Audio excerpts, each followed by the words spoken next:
All right. All right.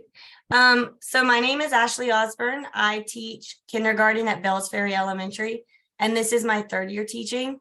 I have my bachelor's and master's in elementary education, and I'm getting my specialist in instructional technology. I am Harmony Karcher. I'm currently a fourth grade teacher at Diamond Magnet Academy in Columbus, Georgia. This is my fifth year teaching. I have my bachelor's in early elementary and special ed. I got my master's in curriculum and instruction. Now this is my specialist in instructional technology. If you guys will go ahead and click the link in the chat box to join our Pear Deck presentation, and there's a join code also, you can see it in the top right of the screen. So for this conference session, we are talking about virtual labs, and we want you guys to go ahead and interact with us and participate in this session. And so we have a Pear Deck question for you, and this says, have you ever used a virtual lab before? So if you guys will go ahead and answer that.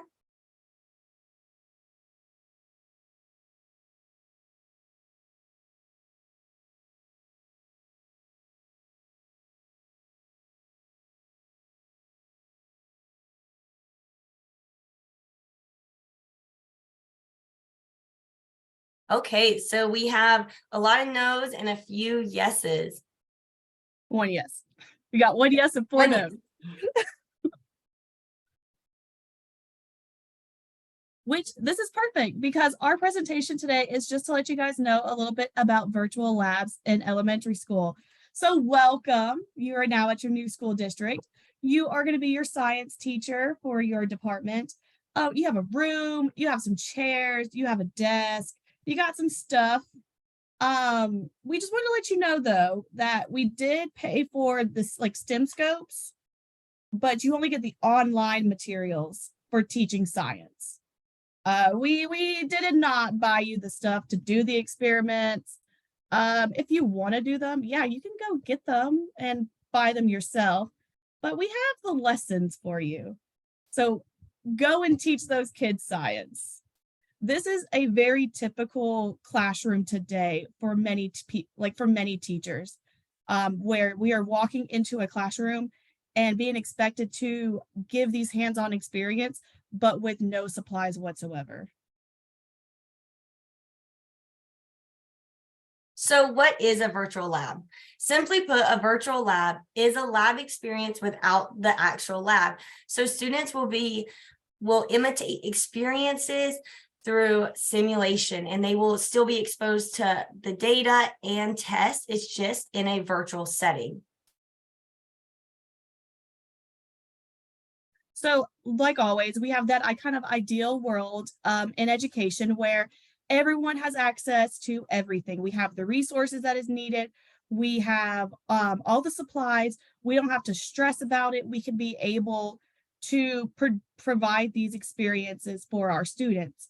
However, reality is that many of us do not actually have access to a lot of the lab equipment that's needed, or be able to provide students with an experience to go with the science standards.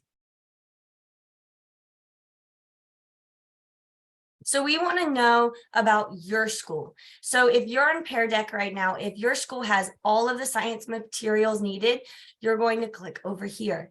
And so this is just a scale to show my school has all of the materials, my school has some materials, but not everything, or my school does not have access to science materials at all.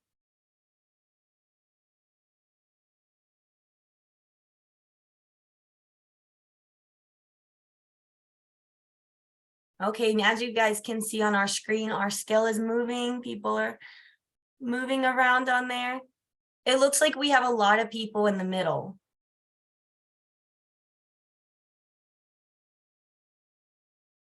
So in addition to the lack of resources, there's also a lack of certified math and science teachers. This study done in 2018 shows that fully certified teachers in high minority and high poverty schools compared to higher income schools is less. And another study found that 95% of teachers in high income areas were fully certified compared to 88% in low poverty schools. This is a reality we face every day, and not even certified teachers. Even if you are a certified teacher in schools, you may not have lab training. You may not know how to use the lab equipment. Maybe you were never taught that in college. This is just the reality many teachers and schools face at the moment.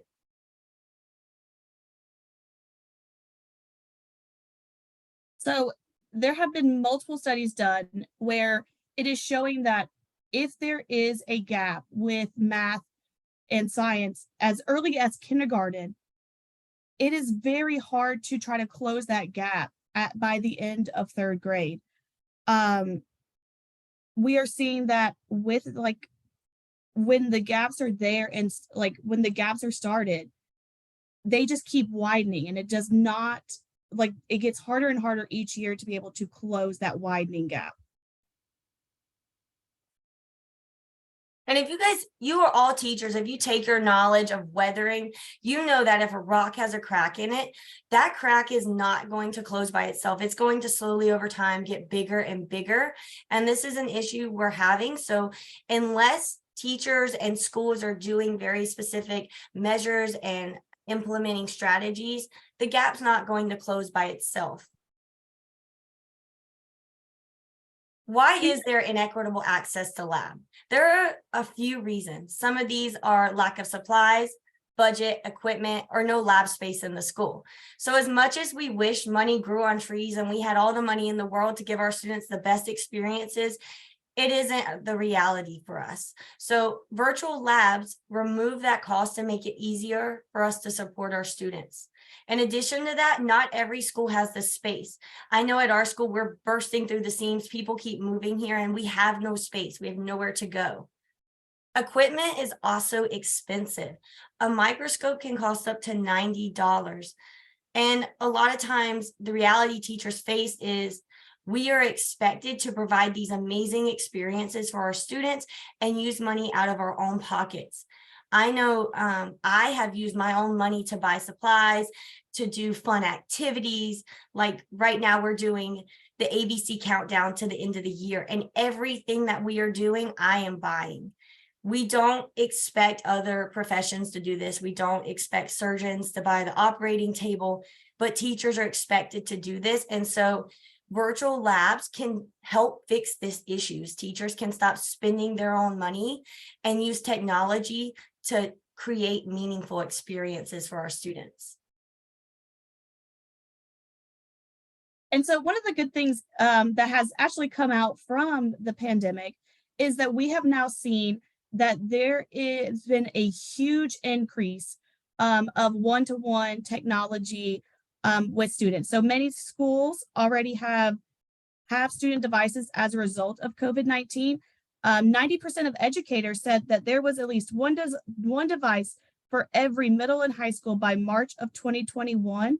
And an additional 84% said the same about elementary school. So this image right here kind of shows us right here, like one student per device before the pandemic. We can kind of see that was about 66 and 65. But now after the pandemic, we can kind of see that we are in the 90, we have 90, 90, and 84. The use of instructional technology in K-12 classroom has grown, and the number of schools with adequate bandwidth for accessing the internet has increased. Many schools already, since we do have it with one-to-one technology, that is why we believe that virtual labs can kind of help close these gaps in science, because they are able to now have access to multiple experiments, multiple different opportunities, and they can also do it in multiple trials without having to repurchase like materials. Yes, as unfortunate as COVID was and not fun as it was, a lot of good things came out of it. My kindergarten classroom now has a laptop cart, which has never happened before. So now we can get on Flipgrid, we can get on Lumio, and we don't have to go hunt down the laptop cart. Oh, okay, let's see. All right, so we want to know if you guys agree or disagree if you have seen an increase in one-on-one technology in the school you're in. So if you will just drag the icon to agree or disagree.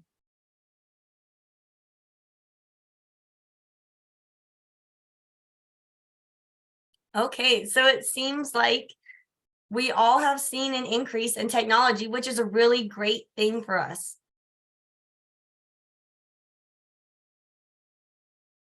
Okay, this is one lab in my classroom that I have found a lot of success with. This is called Nova Labs, and this is through PBS Kids. And the great thing about this lab is it is completely free. Each lab has these missions that the kids go on, and they really feel like they're scientists completing them. So in this lab, in mission 1, they're exploring the landscape of Ellesmere Island, and they're helping scientists search for plant and animal fossils. And then in mission 2, they're using pollen counting to investigate what plants and animals grew during that time. And mission 3, the students are studying seals to better understand how changing conditions affect the animals and plants in our environment. This lab is a fantastic lab if you teach 2nd grade, because in 2nd grade, the students are examining how weather, plants, and animals cause changes to our environment. I tried this with my kindergarten class just for fun, and it was easy enough for 5-year-olds to navigate, but still very fun and very exciting. And it isn't challenging enough for your students if they are in elementary school. I'll take this one too, Harmony. Okay. This is the Cloud Nova Lab. This is still through pbs.org. It's still completely free. And one thing I really love about this lab is as they're going on this mission and they're exploring like scientists, it gives them hints and tips and clues, and it gives them these little short videos of content that will help them with their mission. So I'm not going to play this in interest of time, but this video right here is so short. It's 3 minutes. It gets right to the point and it helps the students with the lab. So seeing that I mostly work with upper elementary, I have been working with about 4th and 5th grade, and I have actually found that my favorite virtual labs come from the PhET simulations. So these two are actually two of my favorite virtual labs that I have actually used in the classroom. So the one on the left is the one that I use to teach states of matter and how temperature plays a role in the changing from one state to the other. And then the one on the right is one that we use to experiment with electricity. So in reality, I actually prefer to use these PhET simulators instead of conducting the experiment in person, because these simulators are able to let the students see details that they could not see with the human eye. So right there on the left, they're able to see all of the atoms inside of a solid and see how they move and how, as they change, they get faster. And it really takes something that you can never have seen with human eyes and let students be able to see it. So one we're just going to very briefly show you guys is the static electricity one. This one has been a fan favorite, I feel like, among all grade levels, but it kind of just teaches them the idea of static electricity, which is if you are rubbing a balloon on you, it is going to gain negative electrons, and those negative electrons help the balloon to be able to stick on the wall. So they kind of like rub it on the shirt, and that's how we collected the negative ions. And now if they take the balloon, it should be able to then stick on the wall. And it kind of shows them how, yep, see how it's like repelling, and it should let them just release it and it just stays on the wall. We actually tried this experiment in person, and they did not get as much joy with having a balloon and trying to rub it on them and try to stick it to the wall. they actually prefer to do this simulator instead of doing the actual experiment. And so it's very easy, as you see, we just rubbed it, put it on the wall, and then we can reset it. And so we can do this multiple times, unlike if we actually had a real balloon and there's a chance of popping and, you know, all that craziness, balloons everywhere. The balloon is contained in the screen. Okay, let's see if we can go back now. All right. So the great thing about that too is the fear of failure is removed. So many times in every type of student you have, no matter if your student is gifted or they have a learning disability, sometimes that fear of failure holds them back. And this is removing that fear. There is So, oh, sorry, Harmony. no, I'm sorry. So with with PhET, there actually has been research conducted to kind of give you an idea that that simulation has actually really helped students with the learning of science skills. They are immediately given feedback. So it's not like we're sitting here struggling or we're not going to get the feedback until we wait a period of time. Like they're immediately getting it. It also improves their critical thinking skills. So like, for example, that balloon one, it didn't have any like instructions of what to do. So they got to just sit there with the balloon and try to move it around and try to interact with the simulation to see like what they need to do. And honestly, if I just want to say, just go try it out, just give them a PhET simulator. And I bet you those kids would be like, can I get back on that simulator? And even though it's just them sitting there, go with a balloon on a sweater, they really do enjoy it. And they are so interested and involved in what is happening and will ask to go back. And it really brings them that joy because, like Ashley said, there's that limit, like we kind of get rid of that failure piece. And so they know that it will be successful.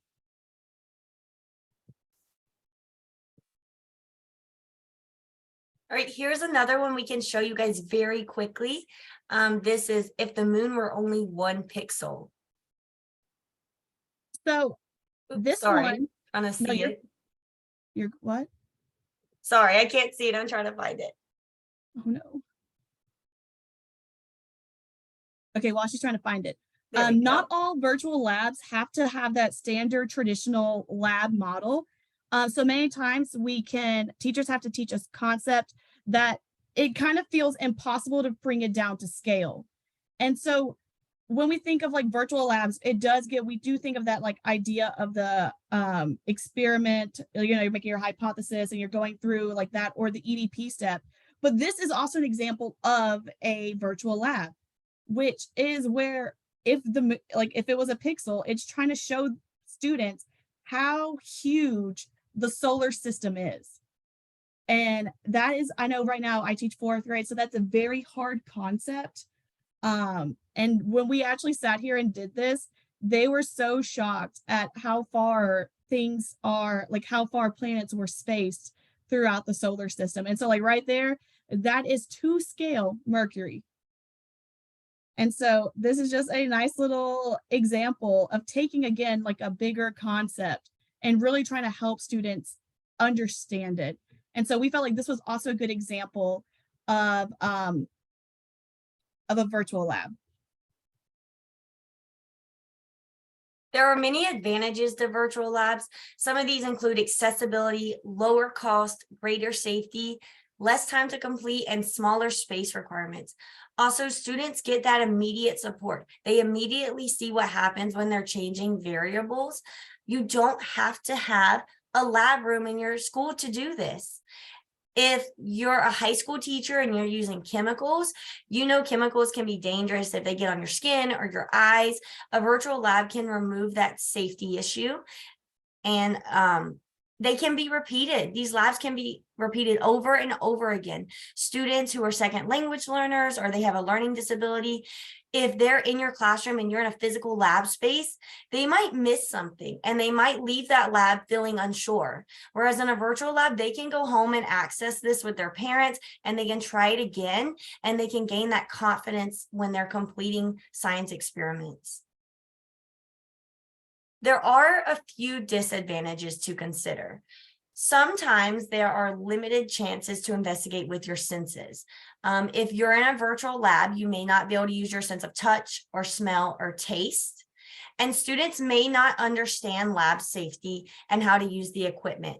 In a virtual setting, there is no physical consequence of making a mistake. In a real lab setting, if you're using chemicals and you spill them, there's a real consequence. So it's important to note that if you're using a mixture of virtual labs and in-person labs, that you're really explicitly teaching lab safety and how to use the equipment. Those aren't things that students just naturally know. They need to be explicitly taught that. And this ends our conference. We would love to hear your feedback. We have a Mentimeter survey for you guys to take. If you will go ahead and scan that QR code, we would love to hear how we can better support you.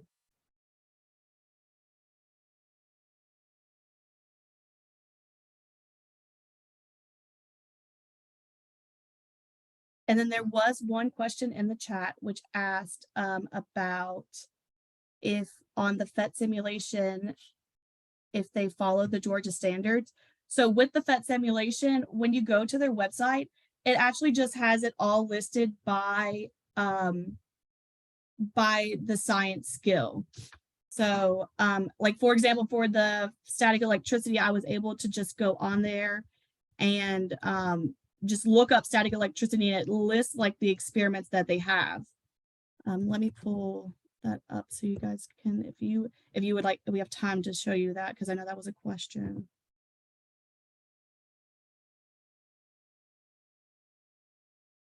Sorry, I'm going to share my screen. I think it is important to note that sometimes, even if it seems like students are just playing, because my kindergartners do this, especially when we use Flip or anything like that, they're so excited. They want to walk around and show everybody. They're still taking that information, even if they're getting out of their seat and they're not supposed to be. That information is still going in. So right here, when you come to the PhET main website, you can kind of see right here, it has their simulation. You can just view all of them, or it breaks it up into different sections. And so like if you're teaching earth science, it does give you a little bit more to filter on the side. But really, I've just been able to just go and I like either look through them, or you can actually sorry, I was trying to find it, you guys. You can also just like kind of just type it in and be like, I want to look for a simulation on, and put whatever science skill that you want. So it doesn't really align to specifically Georgia standards, but it gives you that freedom because it provides so much. So I hope that answered that question for you guys. Okay, I just got one more question, one more thing. This is Manceline. I was the one that asked about the Georgia standards. When you go in there, how do you get the code for the kids to get on? Is there a code or something for them to get on, or? Actually, all you do is, okay, so let me try to find. Because I'm the science buff for my first grade team, so I'm like trying to find different ways. Yeah. So let's say build a nucleus. We're going to build a nucleus. Oh, wow. All right, we're just going to click it. So once you click it, it brings up the simulation in this window.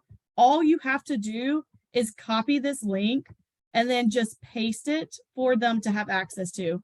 Okay. And that link that I sent you will take you to this exact page. And so there's no logging in, there's no signing in. It really is like very easy to get them to access these. And so like my school uses Clever. So we use like Clever Messages. So we just send like the link in Clever Messages, and all of them can click the link and go to the simulation. So it's very easy. Doesn't require login or anything. Okay, thank you so much. I know y'all are elementary, and I know I was typing a lot in the chat. I'm just very passionate about PhET. I probably should have done it as my project, but if you go through, there are lesson plans. There are actually worksheets that and labs that they have written, and you can print them out and the students can do self-discovery. There is just a ton. I can't recommend it enough myself. I'm sorry. I love this topic. So y'all did fabulous. I love it. I'm so glad it's starting in the elementary, because as a middle school teacher, like, I want them to know when I say, hey, go to FET, they're like, oh, we've got that. And then like I know like with our STEM Scopes program, they actually also embed like FET simulators in Yes. it. So it is Yes. starting to be more FET is like slowly becoming a resource that multiple people are now starting to hear more about and be able to actually use. Yes. So And the wealth of knowledge that's behind it, like for us as teachers and educators to use, is phenomenal.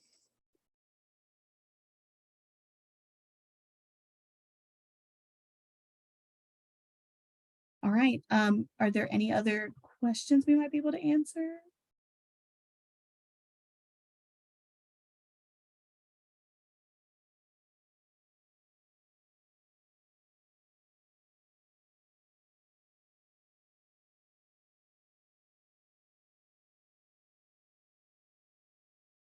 Okay, well, if there are no more questions, we will end the meeting. We're so glad you guys joined us, and we hope to go and try these things.